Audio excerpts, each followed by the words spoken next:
What I want to talk about today is about the concepts of neutrality, decentralization, and privacy, and what makes Bitcoin so special. Now, you'll hear me talk a lot about Bitcoin. But when I use the word Bitcoin, I'm not talking about the currency. I'm talking about a broader concept, which is the concept of completely decentralized, network-based, flat networks for providing trusted applications. And if you happen to have a completely decentralized flat network that can provide trust applications, the most logical first application is currency. But currency is just the first app. We are restructuring society by rebuilding institutions. And traditionally, institutions in this world have been hierarchical. This was an invention of industrialization, an 18th century concept to allow people to organize and communicate at larger scale. And it was very effective at breaking the monopolies of kings and feudal systems. And it's now run its course. Sometimes people ask me what my political positions are, and it's very difficult to explain, but one word captures it, I think. I'm a disruptarian. And what that means is that every 30 or 40 years, at least, things that have settled need to be disrupted. Because as they settle, power accumulates, they become centralized. And with centralized power, corruption happens. Now, this isn't a new concept. My ancestors, I come from Greece, figured out that corruption happens in systems of power. And absolute power produces absolute corruption, and there is no more absolute power than the power of money. We live in a world where banking was a great liberator after the 15th century, an invention that moved finance from the realm of kings to the realm of everyday people. And that system liberated billions of people. And then it got concentrated, and it acquired power, and the power led to corruption. And what we're left with today is not a liberating system, and it's time to disrupt it. And Bitcoin is one of the things that will greatly disrupt centralization of power. Why is that? One of the things that interests me as a computer scientist working in distributed systems is the architecture of systems. Architecture is a great topic for this city. And the architecture of systems is what ultimately produces the outcomes. I've worked with a lot of bankers. They're nice people. They try to feed their family, pay their mortgage, keep a steady job.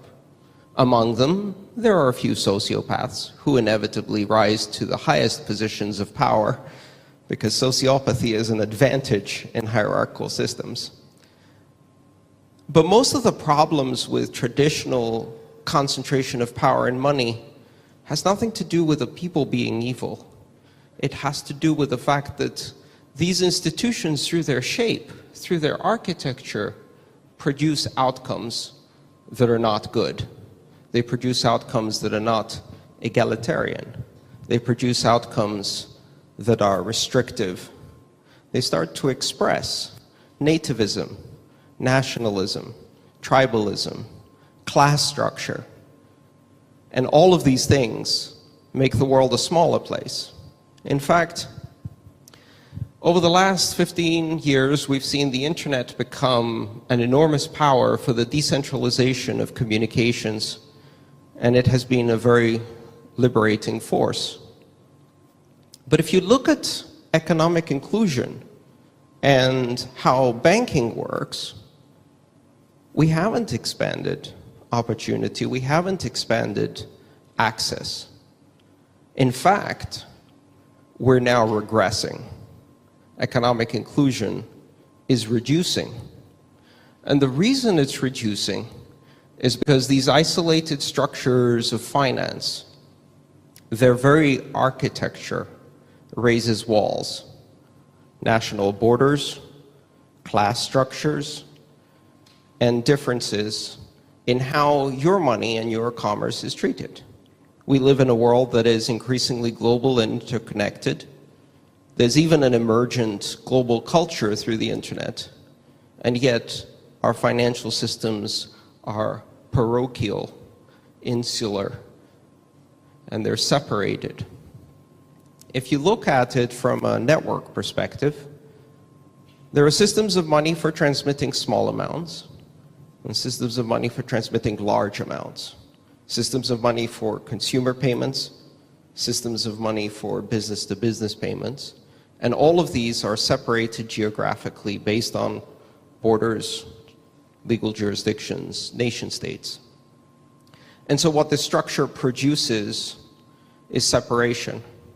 It means that as people, we are less and less free to transact with the rest of the world.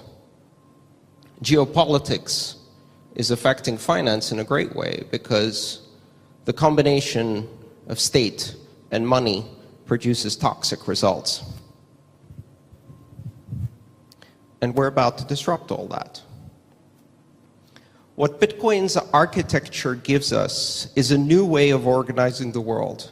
Exactly the same way that the internet flattened access to communication, made every system that connects to it an equal peer. If I have an IP address, my packets are treated no differently than the packets of anybody else on the network. For the most part, that gives voice to everyone. It gives everyone the power of the printing press on a global scale. And Bitcoin will do the same by giving everyone the power of banking on a global scale.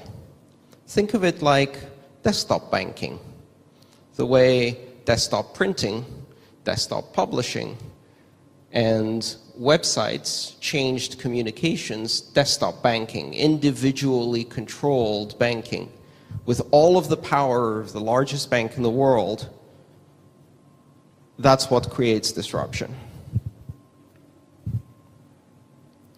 Imagine a world where every person has the ability to not only execute transactions, but create complex financial systems and instruments without asking for anybody's permission. Simply by connecting to the network, they can start a new application. Centralized systems can't do that. In a centralized system, the further out you are, the less control you have. And the further in you go into the system and up the hierarchy, the more controlled, the more limited the access is. But not with Bitcoin. With systems like Bitcoin, every node on the network has equal access to all of the financial services. In a centralized system, if you want to build a new application, two things have to happen. First, you have to ask for permission. And then permission is only granted if that application can apply to very large populations and be profitable. On the internet or on Bitcoin, all that is needed to start an application is two nodes, two people, two systems. They can start communicating, construct their own protocols, their own systems, and that application with only two people using it is just as valid as every other application on the network. When you look at the internet, the fundamental misunderstanding is that people think that the power of the internet comes from the ability to transmit information fast. But the real power of the internet comes from net neutrality. And net neutrality is the concept that the internet does not discriminate based on source, destination, or content. Bitcoin is the first financial network that exhibits neutrality. When you do a Bitcoin transaction, the network doesn't care about the source, the destination, the amount, or what type of financial application it's supporting. Simply, did you pay a sufficient fee to use the network resources? And if you did, your application is valuable. We have an interesting conversation happening in Bitcoin right now. Perhaps some of you have heard the term spam transactions. Have you heard that? What is a spam transaction? What does it mean for a transaction to be spam? I think that term is meaningless. Because to decide which transactions are spam and which are not, you're making a top-down judgment. You're imposing in the architecture the choices of which applications are legitimate. To who? Legitimate to the end user?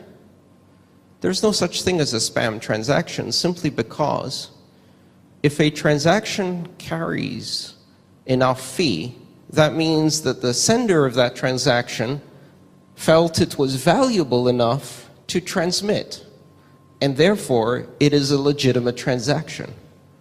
This replaces the concept of controlling content by making decisions about what is good, what is bad, what is legitimate, what is illegitimate, what is a valuable application, what is not a valuable application, with a simple market mechanism. If your transactions are valuable and you paid essentially a tiny fee because of the democratization of finance, then your transaction is valuable and is not spam. Starting in the 1970s, we have seen the world begin to adopt digital currencies. When people call Bitcoin a digital currency, they're missing the point. The euro is a digital currency. The US dollar is a digital currency. Less than 8% of these currencies exists in physical form. The rest is bits on ledgers.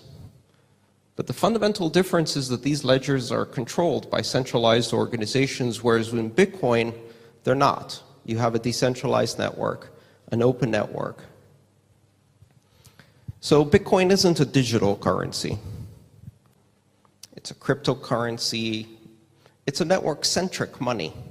I really like the idea of a network-centric money. In fact, in my opinion, the word Bitcoin is a terrible name. It just sucks. I mean, if you're a designer, think about it for a second. Bits, which either means small, or it means the person who just said that is a geek, none of which is appealing to general population. And coin, a physical token of money used to describe the least physical form of money we've ever designed. If I could rename it, I'd rename it TrustNet, because that's what Bitcoin is. It's a network that allows you to replace trust in institutions, trust in hierarchies, with trust on the network acting as a massively diffuse arbiter of truth, resolving any disagreements about transactions and security in a way where no one has control. So starting in the 1970s, our currencies began to be digital. But this is not the same digital as Bitcoin. This started a dream for governments, the dream of being able one day to control every financial transaction of every human being on the planet in a way that everything was visible to the power structures, where privacy dies, where the ability to make a transaction immediately puts you under the lens of systems that surveil you. We have been creating a system of global financial surveillance, a system of totalitarian financial surveillance throughout the world, and that system which requires identification and credit checking and limited access, is responsible for the fact that economic inclusion is regressing.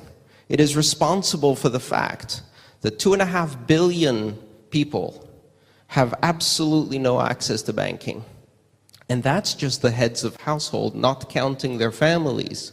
And that's not counting people who have limited access to banking in a single currency within a single border. If you count all of them, really you're starting to go into the high billions. It's difficult to really estimate what economic exclusion means, but I'll give you a simple calculation. As a member of the privileged elite of the developed world, I have the ability to open a brokerage account in 24 hours electronically. And within 24 hours, I can be trading in yen on the Tokyo stock market. I can be sending and receiving money anywhere in the world without really any limits. All I have to do is sacrifice my privacy and my freedom. Because while I can do all of those things and they're very powerful, there are some things I can't do. I'm not talking about buying drugs. That's not really that interesting. What I'm talking about is simple things like, for example, donating to an activist organization like WikiLeaks. A few years ago, WikiLeaks was completely cut off from the world financial systems simply with extrajudicial pressure applied on 5 major payment providers: Visa, MasterCard, the banking transfer system, PayPal, etc. Right? And without any legal process, without any conviction, and perhaps, in my opinion, without absolutely any crime other than revealing the truth of crime, WikiLeaks was cut off the world financial system. This is now happening not just to activist organizations, it's happening to entire countries. And just like that, the dream of nation states to create the totalitarian financial systems that started in the 70s died on January 3rd, 2009, with the invention of Bitcoin and the mining of the Genesis block. Bitcoin is censorship resistant. You may have heard this term. You cannot control where money is transmitted in Bitcoin. It's not attached to identities or geography. In Bitcoin, surveillance of everyone is not possible, and in fact is going to get much harder because privacy is increasing on Bitcoin. In Bitcoin, censorship resistance is an artifact that's created by neutrality. The architecture of a flat network without borders, the architecture of neutrality that doesn't ascribe any meaning to source destination value, is what creates censorship resistance. Privacy is very important, but it's a term that often has very deep political meaning. And I like to juxtapose it to another term, that of secrecy. What is the difference between privacy and secrecy? Ultimately, and practically in today's vocabulary, privacy is the right of billions of individuals to not be surveilled, and secrecy is the power of the very few to escape accountability, to have no transparency. We live in a world where every individual transaction you do through the financial system is cataloged, analyzed, transmitted to intelligence services all around the world that collaborate. And yet, We have no idea what our governments do with money. The financial systems of the powerful are completely opaque. Our transactions are completely visible through this system of surveillance. This world is upside down, and Bitcoin writes it, because privacy is a human right, and secrecy is a privilege of power. And we need to be in a world where we have complete, ultimate, strong privacy for the billions of people, because that is a human right, because that is a cornerstone of the freedoms of expression, association, political speech, and all of the other freedoms are very much attached to privacy. And we need to live in a world where secrecy is fickle and easily pierced, where power has to face accountability because they are under the spotlight of transparency. We need to flip the system upside down. One of my favorite words is a French word, surveillance. It is the opposite of surveillance.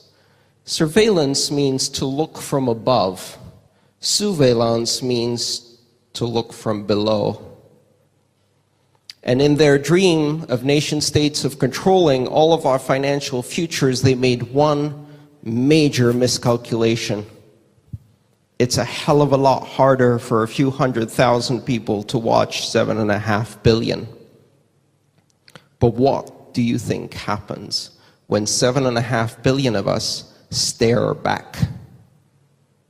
When the panopticon turns around, when our financial systems, our communication systems are private, and secrecy is an illusion that can't be sustained. When crimes committed in the names of states and powerful corporations are vulnerable to hackers and whistleblowers and leakers, when everything eventually comes out, we have a great advantage, because the natural balance of the system is one in which individuals can have privacy, but the powerful cannot have secrecy anymore. And Bitcoin is one of the first steps in that. The ability to transact across borders means that we will now be able to extend financial services to billions of people who have no access. Not through complicated technology necessarily. I speak sometimes to various regional banks, the ones that are not afraid of Bitcoin. They tell me things like 80% of our population is 100 miles from the nearest bank branch, and we can't serve them. In one case, they said 100 miles by canoe. I'll let you guess which country that was. And yet, even in the remotest places on Earth, now there's a cell phone tower. And even in the poorest places on Earth now, we see a little solar panel on a little hut that feeds a Nokia 1000 phone, the most produced device in the history of manufacturing. Billions of them have shipped. And we can turn every one of those into not a bank account, but a bank. 2 weeks ago, President Obama at South by Southwest did a presentation, and he talked about our privacy.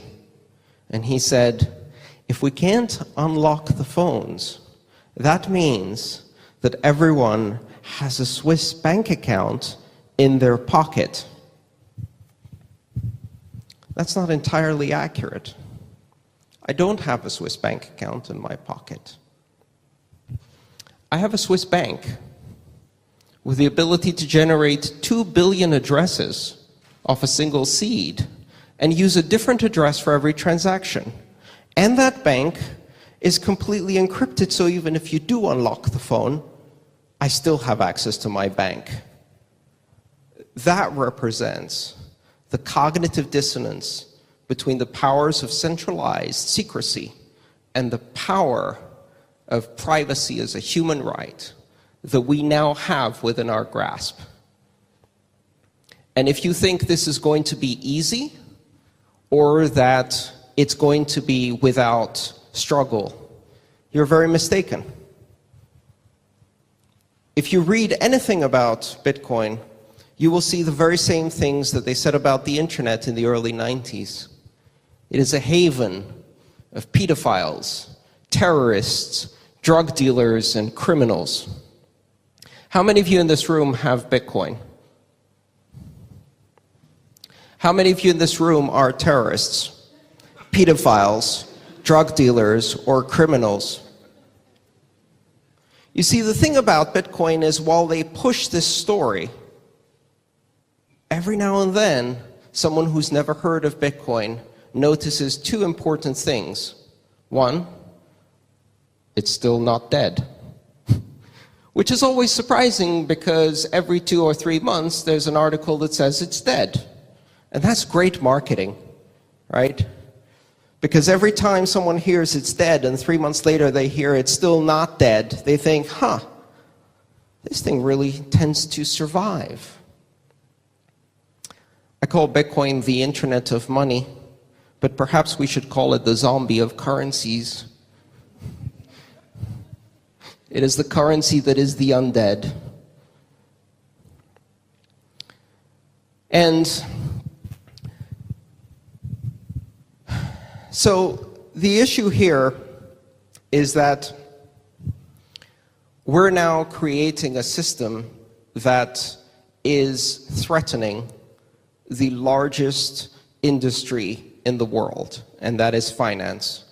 And they are going to object, they are going to push back, and they are going to use the most common and effective emotional tactic there is, which is fear. They will treat you in such a way as if you are idiots and try to persuade you that this is something to fear. And when people hear that message, maybe the next day they come to one of these meetups and they meet a dentist who owns Bitcoin, an architect who owns Bitcoin, a taxi driver who uses Bitcoin to send money back to their family, normal people who use Bitcoin to give themselves financial power and financial freedom. And every time that message is broken by cognitive dissonance, Bitcoin wins. So all Bitcoin really has to do is survive. And so far, it's doing pretty well. And even if Bitcoin was attacked, there are 750 alternative currencies built on the same design, many of which are far stealthier, far more robust, at least at the scale they are now. And who knows? Bitcoin will get more robust, or something else will replace it. In fact, it's ironic because in the new network-centric world, currencies occupy evolutionary niches. They evolve like species based on the stimulus they have from their environment. Bitcoin is a dynamic system with software developers that can change it. So the question is, in which direction will Bitcoin evolve? Which environmental niche will it attempt to fit in? And how will that be affected by the actions of the powerful? Because here's one of the problems they have. If they attack Bitcoin, it evolves to defend itself against predators, just like any species. If they attack Bitcoin's anonymity, it evolves to become more anonymous. If they attack its resilience, it evolves to become more decentralized. In the end, despite all of the messages of fear, Bitcoin is the cuddly little bear of currencies, and you do not want to kick it. Because as an evolution, if you stomp on the little gecko, it will evolve until it's a Komodo dragon, and then you can't stomp on it. Sometimes people ask me, do you think governments will ban Bitcoin? Do you think they'll try to regulate it out of existence? Do you think they will attack it with denial of service attacks? And the answer is really simple, because in network-centric systems, systems that are dynamic and adaptable, systems that exhibit anti-fragility, attacks cause the system to adapt and evolve and become resistant. Think about this for just a second.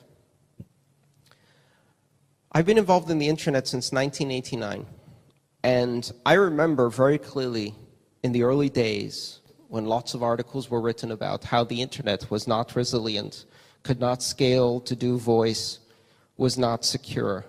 And I remember times when denial of service attacks would take down Yahoo, Alta Vista, and even Google for hours, sometimes days. So what happened between then and now? How many times have you seen Google go down in the last 5 years? And so the question is, have people stopped attacking Google? Oh, quite the opposite. Google can now sustain gigabits of denial of service anywhere in the world and dynamically reroute. And the same applies for all internet applications. The attacks didn't stop. The system became immune, because like a human immune system, if you are exposed to a virus and it doesn't kill you, you evolve resistance. And the next time you're exposed to the virus, it does nothing to you. So will governments try to ban Bitcoin, regulate Bitcoin, attack Bitcoin? They already are. They have been, almost since the beginning. And Bitcoin keeps getting stronger.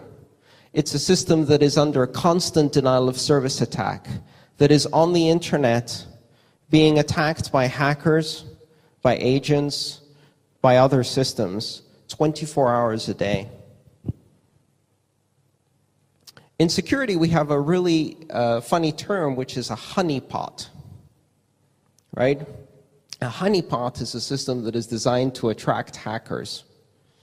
Well, what bigger honeypot could you have than a financial network that has $6 billion on it? If you hack Bitcoin, there is a $6 billion reward for you finding a way to hack it. No one has collected that reward yet, and it's not because they haven't been trying. They've been trying non-stop. But systems like Bitcoin are resilient. So remember that what we're doing here is not a currency. It is a reworking of the societal systems of organization that have failed us. The 18th century system of hierarchies that does not scale to a global interconnected world is being replaced by network-centric flat architectures, whether that's the internet or any of the applications running on top of it, or Bitcoin itself. And currency is just the first app. When you have a network that can provide you with neutral trust, you can build myriads of applications on top, and you don't even have to ask for permission. Bitcoin is much more than currency. And when I say that Bitcoin is the internet of money, the emphasis is not on money. The emphasis is on internet. So welcome to the future of money. Thank you.